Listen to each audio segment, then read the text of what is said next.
Very warm welcome to all of you to Women Economic Forum 2016. Our today's session is New Horizon for Humans Voyage on Earth, and this will be conducted by Dr. Aliaa Rafea and Dr. Beltagy. So we can start our session from right now.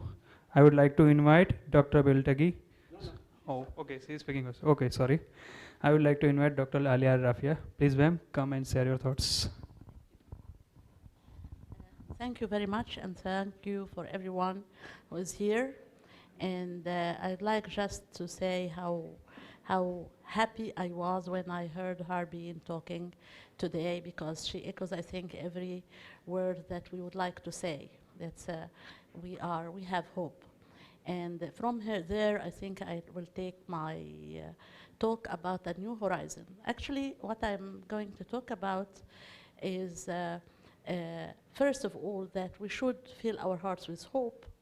Second, what is the limitations of our set mind in the modern and postmodern era, and how we can conquer or get over this kind of limitation. First of all, let us see why it is limitation. But I prepared this my talk, and I put a lot of effort in just phrasing everything. So excuse me if I am going to read, because of course I wish I could say everything from my heart, and that's what I'm always doing. But it's because of the importance of this meeting, then I was preparing too hard. So. That's why I'm going to read, but I'm going to read slowly. It's like just talking, I hope. I think there are good reasons for suggesting that we are going through a transitional period. New meanings are gradually unfolding from the ongoing changes worldwide. And I can perceive a new horizon for our human voyage. I can really perceive new horizon on our human voyage. From the depths of the darkness emerges light. The dawn shows itself, and the sun gradually fills the space with its light.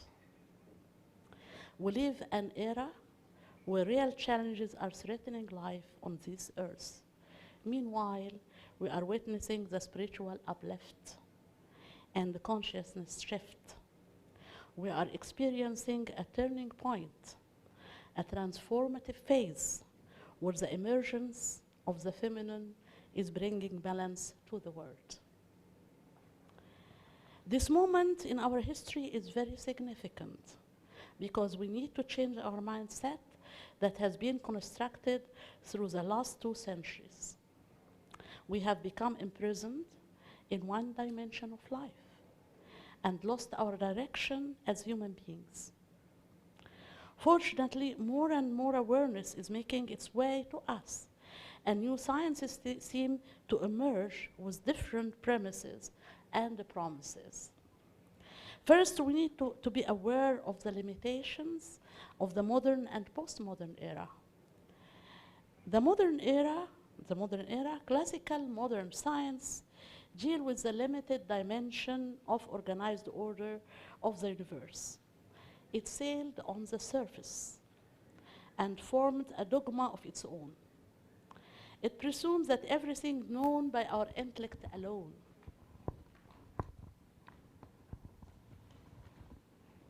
The positivist approach further cancelled the gap between epistemology, what we know, and ontology, the existence of something out there, assuming that knowledge and reality are one and the same thing. Moreover, spirituality, divinity, and other metaphysical experiences were sidelined and ridiculed. With the rise of modernity, we perceive the universe with all its magnificence, energy, as a lifeless, huge machine, and reduce the complexity of the relationship between natural phenomena to a shallow relationship of cause and effect. With the growth of the classical scientific methods, humans gradually denied their transcendental nature, perceiving themselves as mortal beings whose spirit and emotions are manifestation of their physical existence, no more. As such, humans fail to relate to their inner selves and divorce themselves from the energy of life in the whole cosmos. It has been an era where humans became prey to spiritually destructive values and ruined their self-image as honorable creatures. As a result, the 20th century witnessed 2 world wars, the killing of millions of people. Until now, we are suffering from regional conflicts almost everywhere on the globe. In search for a stable ground, religious dogma has had the suitable environment to grow, and postmodernism prevailed to counter certitude, fundamentalism, and prejudice. At first glance, postmodernism seems to reject epistemic certainty, negates human ability to reach absolute reality, and stresses relativity. However, emphasis on absolute relativism and stress on the particularity of each culture is another way of absolutism, which would hinder any common ground for communication. Following this paradigm would lead humankind to the abyss of loss, isolation, and disintegration. Our ancestors did not have the knowledge about the world which we have, but they were able to communicate with nature and see the unifying element in nature. We have lost this ability, and with it, lost the meaning of life. Life without meaning leads to self-destruction and world destruction. Despite this overwhelming darkness, I can see the glimpses of light and a new horizon in our voyage on Earth. Gathering women in this forum, for example, as well as in other forums, enhances the growing awareness of the spiritual dimension of life around the world. This is a promising phenomenon. These growing movements respond to the increasing needs of humankind's search for meaning. Now we are about to build a new paradigm. A new paradigm has started to emerge, removing the previous models of dichotomizing the world into opposites and breaking barriers between nations and civilizations. In this new paradigm, the existence of the transcendental order does not contradict with its inherited nature within the universe. It is an all-encompassing order, yet it resides in our human hearts. It's unknowable, yet present through spiritual experiences. This is an old paradigm, which is being revived today in new dimensions that fit with the ever-growing knowledge about ourselves and the universe. For example, the School of Critical Realism introduces the term meta-reality to denote an undefined, non-attainable reality. This school distinguishes between knowledge as a human experience that's ever-growing in search for meaning and interpretation, with the realization that humans need to critically reconsider their knowledge.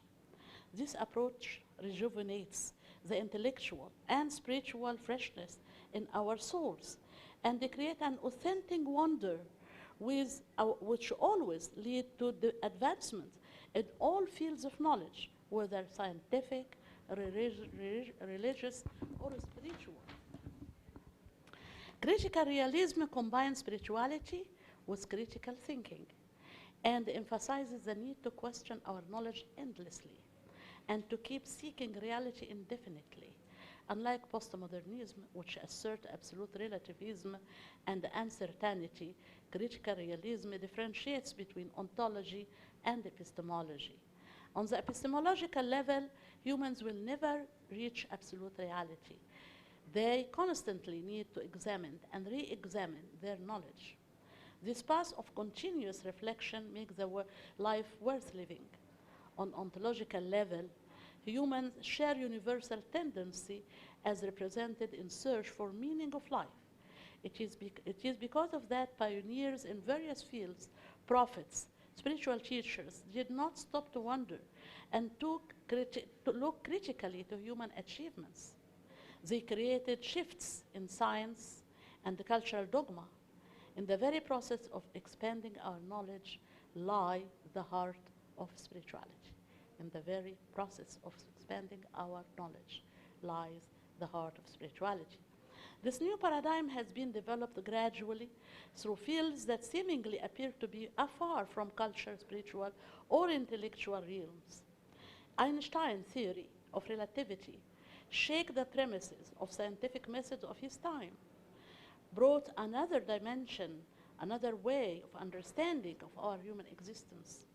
His conclusions paved the way for intellectuals, philosophers, and spiritualists to reconsider some of the taking for granted religious concepts, such as envisioning the conflict between body and soul as means of purification.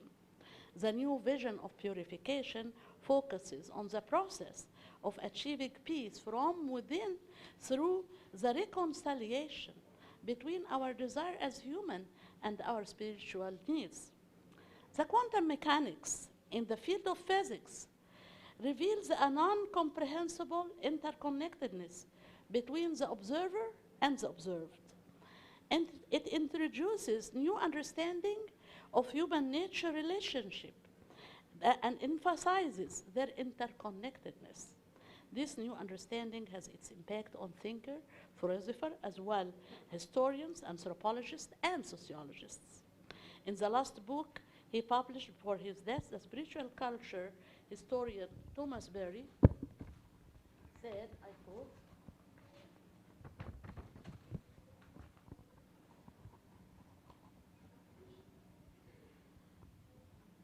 he said that if we ever hope of saving the world from the incoming environmental crisis, we have to be aware of our interconnectedness with all the creature and respect nature. It is amazing that Jungian psychology reveals our interconnectedness from another perspective.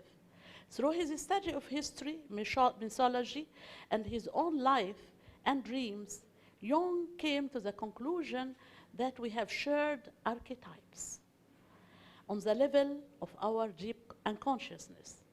That means humans are connected to each other on the subconscious level, and they share together the known and the unknown past experiences. He believed that the past lives in our present. Once we grasp this awareness, the past lives in the present, then we can live the present as part of the future. The future is not a time to come. The future is not a time to come. It is a process of the extended now. Through this perception, we may work positively to change the world. As a result, we should take on our shoulder the responsibility for creating a better world and not to lose hope albeit the challenges which we are facing. We should take this responsibility now. We are creating now our future in every field, in everything. On the other hand, it's Jung who tied together the religious experience with the psychological process toward an individuation or self-realization. By introducing the self-archetype as the center energy which balances the inner life, the spiritual life, he paves the way to energize a healthy ego, a healthy ego. We don't have to fight our ego, we have to make it healthy. This is our way to bring spirituality into action. Bring spirituality into action. and to make our human oneness a reality. We need our ego to work upon the world. Yet we should be motivated by higher principles inspired from higher source, the self. Awakening this awareness, we move toward creating balance between the limited and the unlimited, the seen and the unseen, the individual self and the whole encompassing self. Reaching this inner balance creates peace within our heart, enable us to create peace around, and it empowers us indefinitely.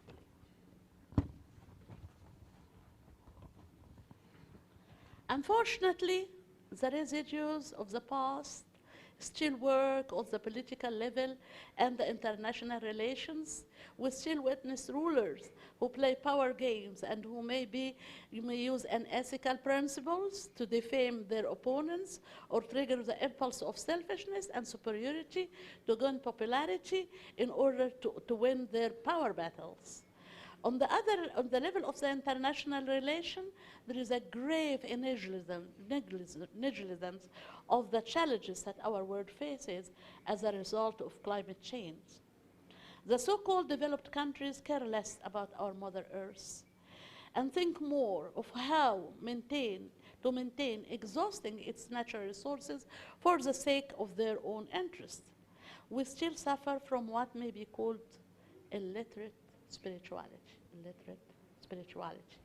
which was planted with the era of modernity. As the former president of Czech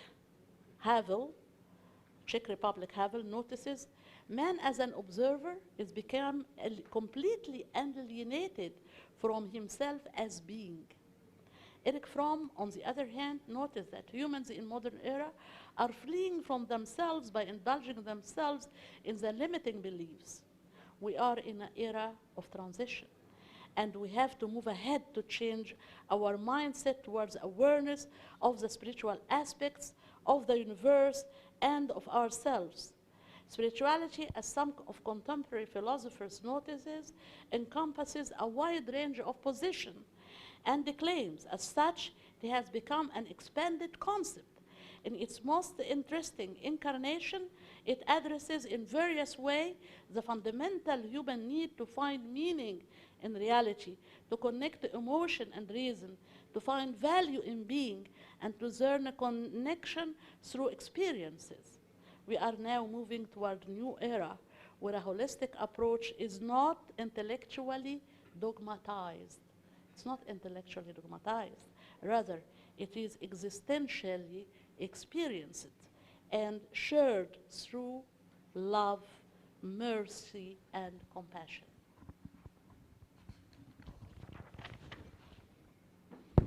I can see the emergence of a new horizon for our human voyage on Earth. I can see it very clearly. Thank you very much. Thank you, ma'am.